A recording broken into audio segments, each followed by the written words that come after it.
നമസ്കാരം എല്ലാവർക്കും കേരള കരിയേഴ്സിൻ്റെ യൂട്യൂബ് ചാനലിലേക്ക് സ്വാഗതം.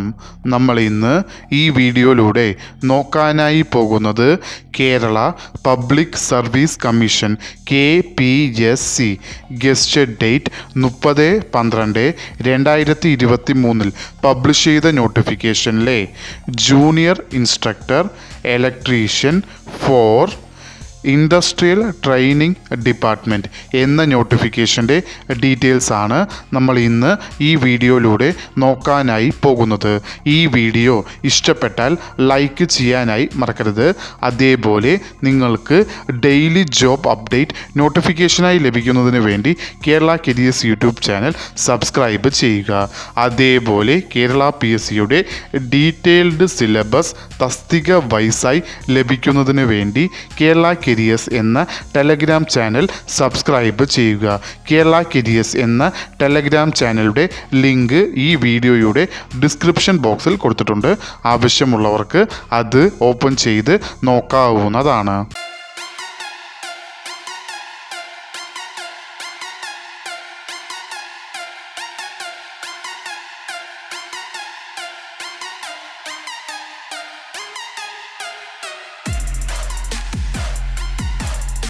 കേരള PSC പബ്ലിഷ് ചെയ്ത നോട്ടിഫിക്കേഷനിലെ കാറ്റഗറി നമ്പർ 672/2023 വിളിച്ചിരിക്കുന്ന ഡിപ്പാർട്ട്മെൻറ്റ് ഇൻഡസ്ട്രിയൽ ട്രെയിനിങ്. വിളിച്ചിരിക്കുന്ന തസ്തിക എന്ന് പറയുന്നത് ജൂനിയർ ഇൻസ്ട്രക്ടർ ഇലക്ട്രീഷ്യൻ. സാലറി സ്കെയിലായി കൊടുത്തിരിക്കുന്നത് 37,400 രൂപ മുതൽ 79,000 രൂപ വരെയാണ് സാലറി സ്കെയിലായി കൊടുത്തിരിക്കുന്നത്. നമ്പർ ഓഫ് വേക്കൻസി ഇപ്പോൾ റിപ്പോർട്ട് ചെയ്തത് 5 വേക്കൻസികളാണ്. ഈ വേക്കൻസികൾ ഇനിയും കൂടാൻ സാധ്യതകളുണ്ട്. നോട്ടിഫിക്കേഷൻ വിളിച്ചിരിക്കുന്നത് സ്റ്റേറ്റ് വൈഡായാണ്. അതിൽ ഡയറക്റ്റ് ജനറൽ റിക്രൂട്ട്മെൻറ്റ് നോട്ടിഫിക്കേഷനിലാണ് ഇത് വരുന്നത്. Method of appointment direct recruitment ആണ്. ഏജ് ലിമിറ്റ് എന്ന് പറയുന്നത് 19 മുതൽ 44 വയസ്സ് വരെ ഉള്ളവർക്ക്, അതായത് 2/1/1979 1/1/2004 ഇടയിൽ ജനിച്ചിട്ടുള്ളവർക്ക് ഈ ആപ്ലിക്കേഷൻ അയക്കാവുന്നതാണ്. അതോടൊപ്പം scheduled caste, scheduled tribe and other backward communities വരുന്ന കാൻഡിഡേറ്റ്സിന് കേരള PSCയുടെ യൂഷ്വൽ ഏജ് റിലാക്സേഷനും ഉണ്ടാവുന്നതാണ്. ക്വാളിഫിക്കേഷനിൽ ആദ്യത്തെ ക്വാളിഫിക്കേഷനായി കൊടുത്തിരിക്കുന്നത് നിങ്ങൾ SSLCയോ അല്ലെങ്കിൽ അതിന് ഇക്വലൻ്റ് ക്വാളിഫിക്കേഷനോ പാസ്സായിരിക്കേണ്ടതാണ്. രണ്ടാമത് ക്വാളിഫിക്കേഷനിൽ ടോട്ടൽ 3 ഓപ്ഷൻസ് ആണ് കൊടുത്തിരിക്കുന്നത്. അതിൽ ഏതെങ്കിലും ഒരെണ്ണം നിങ്ങൾക്ക് ഉണ്ടായിരിക്കേണ്ടതാണ്. അതിൽ ആദ്യമായി വരുന്നത് നിങ്ങൾ national trade certificate in appropriate trade off electrician, അതായത് ഇലക്ട്രീഷ്യനുമായി ബന്ധപ്പെട്ടിട്ടുള്ള അപ്രോപ്രിയേറ്റ് ട്രേഡിൽ നിങ്ങൾ നാഷണൽ ട്രേഡ് സർട്ടിഫിക്കറ്റ് പാസ്സായിരിക്കേണ്ടതാണ്. അത് പാസ്സായതിന് ശേഷം മിനിമം 3 വർഷത്തെ എക്സ്പീരിയൻസും നിങ്ങൾക്ക് ഉണ്ടായിരിക്കേണ്ടതാണ്. അത് ഇല്ലാത്ത പക്ഷം നിങ്ങൾക്ക് രണ്ടാമത് ഓപ്ഷനായി കൊടുത്തിരിക്കുന്നത് നിങ്ങൾക്ക് national apprenticeship certificate in appropriate trade, അതായത് ഇലക്ട്രീഷ്യനുമായി ബന്ധപ്പെട്ടിട്ടുള്ള അപ്രോപ്രിയേറ്റ് ട്രേഡിൽ നിന്നും നിങ്ങൾക്ക് നാഷണൽ അപ്രന്റീസ്ഷിപ്പ് സർട്ടിഫിക്കറ്റ് ഉണ്ടായിരിക്കേണ്ടതാണ്. അത് പാസ്സായതിനു ശേഷം നിങ്ങൾക്ക് 1 വർഷത്തെ എക്സ്പീരിയൻസും ഉണ്ടായിരിക്കേണ്ടതാണ്. അതും ഇല്ലാത്ത പക്ഷം നിങ്ങൾക്ക് മൂന്നാമത് ഓപ്ഷനായി കൊടുത്തിരിക്കുന്നത് നിങ്ങൾക്ക് diploma in appropriate branch of electrician, അതായത് ഇലക്ട്രീഷ്യനുമായി ബന്ധപ്പെട്ടിട്ടുള്ള അപ്രോപ്രിയേറ്റ് ബ്രാഞ്ചിൽ നിന്നും ഡിപ്ലോമ നിങ്ങൾ പാസ്സായിരിക്കേണ്ടതാണ്. അതും ഗവൺമെൻറ് അല്ലെങ്കിൽ ഗവൺമെൻറ് റെക്കഗ്നൈസ്ഡ് പോളിടെക്നിക് അല്ലെങ്കിൽ അതിന് ഇക്വലൻ്റ് ക്വാളിഫിക്കേഷൻ നിങ്ങൾക്ക് ഉണ്ടായിരിക്കേണ്ടതാണ്. ഈ തസ്തികയ്ക്ക് ഓൾറെഡി ഇക്വലൻ്റ് അല്ലെങ്കിൽ ഹയർ ക്വാളിഫിക്കേഷനായി അക്സെപ്റ്റ് ചെയ്തിരിക്കുന്ന ക്വാളിഫിക്കേഷനുകൾ ഏതൊക്കെയാണെന്ന് നോക്കാവുന്നതാണ്.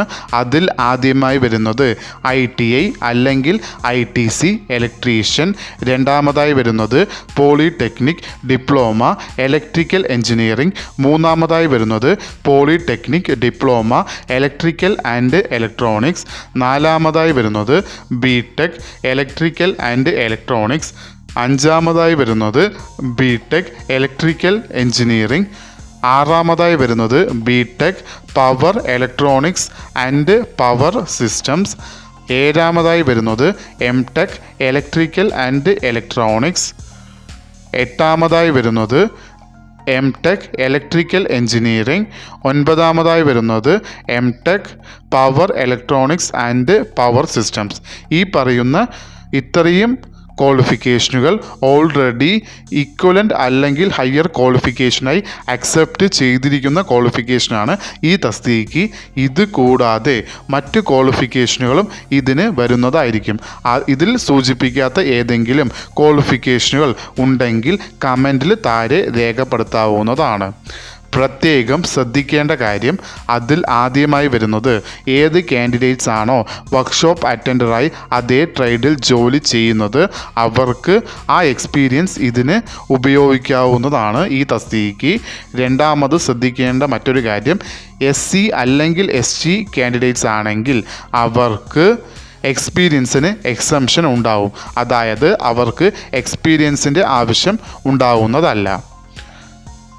Application eligibility male and female candidates രണ്ടുപേർക്കും ഈ അപ്ലിക്കേഷൻ അയക്കാവുന്നതാണ്. അപ്ലിക്കേഷൻ അയക്കേണ്ടത് ഓൺലൈൻ വഴിയാണ്. അപ്ലിക്കേഷൻ അയക്കേണ്ട ലാസ്റ്റ് ഡേറ്റ് എന്ന് പറയുന്നത് 31/1/2024. ഈ നോട്ടിഫിക്കേഷൻ്റെ കൂടുതൽ വിവരങ്ങൾ അറിയുന്നതിനായി നിങ്ങൾ സന്ദർശിക്കേണ്ട വെബ്സൈറ്റ് www.keralapsc.gov.in എന്ന വെബ്സൈറ്റ് സന്ദർശിക്കാവുന്നതാണ്. ഈ വീഡിയോ ഇഷ്ടപ്പെട്ടാൽ ലൈക്ക് ചെയ്യാനായി മറക്കരുത്. അതേപോലെ നിങ്ങൾക്ക് ഡെയിലി ജോബ് അപ്ഡേറ്റ് നോട്ടിഫിക്കേഷനായി ലഭിക്കുന്നതിന് വേണ്ടി Kerala careers YouTube channel subscribe ചെയ്യുക. ഇതുവരെയും കേരള കരിയേഴ്സ് യൂട്യൂബ് ചാനൽ കണ്ട എല്ലാവർക്കും നന്ദി, നമസ്കാരം.